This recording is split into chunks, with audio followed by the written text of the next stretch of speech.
So let me unpack a little bit of this as well, because I think it's important for some of our folks who may still kind of have a hard time leaping over the hurdles to understand that why this is going to be an unstoppable force.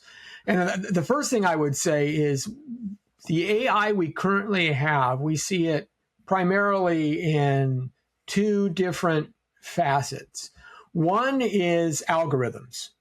And of course, every social media account has algorithms that feed you. You can't possibly get all of your friends. If you have 250 friends on Facebook or Twitter or what have you, you can't possibly read all of their stuff all of the time. So what happens is the algorithm chooses those with whom you interact the most. But that's not the whole story of algorithms. It happens every time you call a help center. Please, you're talking to a computer now, right? And why is that help center computer there as opposed to a person? Because the algorithm can save us money and save us time. We don't have to do these things or listen to some. We can say, hey, is it one of these 5 topics? Would you like me to email you this article? And the computer does all that hands-free. So one is the algorithms that we see, and the second is time saving in creative aspects of our life, where we want to write things. Oh, I got to get a proposal out. Hey, go to ChatGPT. They'll give you 5 bullet points. That's a great idea. And I didn't think about that. And it's going to make me stronger. So when you see immediate benefits, and this is what AI is doing in the business world, in the creative sphere, in the academic world, when you see immediate benefits right now, and it's saving you time, it's saving you money, and allowing you to be, quote, more productive, end quote, then what happens is people are going to be very reticent to stop that. And they are, as humanity has always done, going to then try to apply it much, much more broadly. If you look at, for example, any aspect of something that became exciting, evolution or DNA, right? We start to use these models to explain everything, and we try to apply it broadly across the entire aspect of our existence. And that's what I see is going. But just as an algorithm shields you from people, you don't know if somebody's being shadow banned, as an example, right? Somebody who you wanted to hear from that you don't see in your feed because you hadn't clicked on them before, and maybe they have something important and relevant to say. AI will also restrict your ability to gain knowledge because the algorithm just simply won't produce that. Right. And that's one of the more benign ways that AI can control, people. I think you noted a few things that I think are worth keeping in mind, and those things have to do with some of the immediate benefits that people are experiencing that give them a sense that, this is something that we ought to support.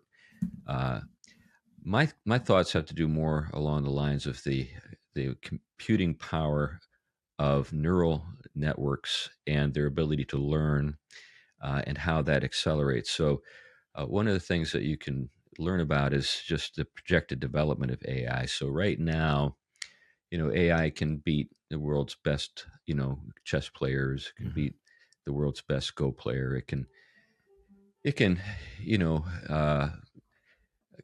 help you access vast amounts of information. Now you might say, well, something like Google can do that, but not the way that AI is capable of. But in my mind, we're still in the kind of the Radium toy kit stage of AI development.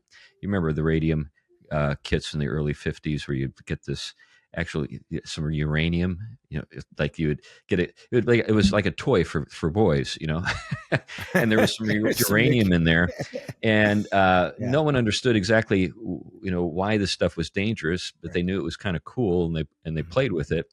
And only later, when their hair started falling out, the people start wondering, maybe this isn't healthy.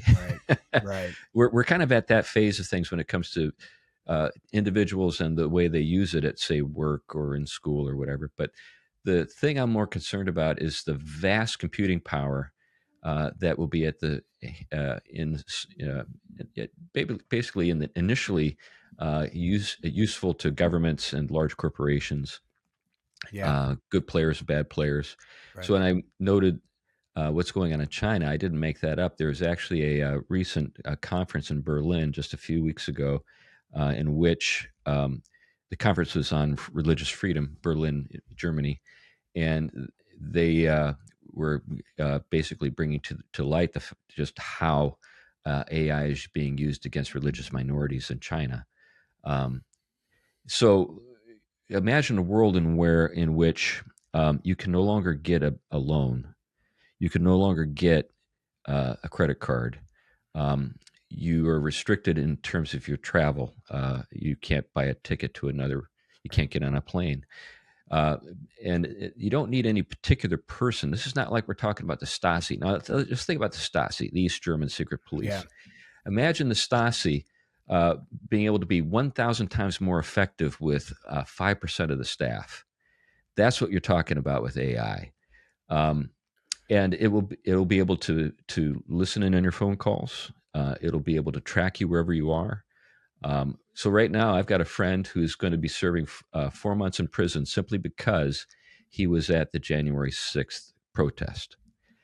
And how did he get how did they get him? His phone turned him in. His phone was in his pocket.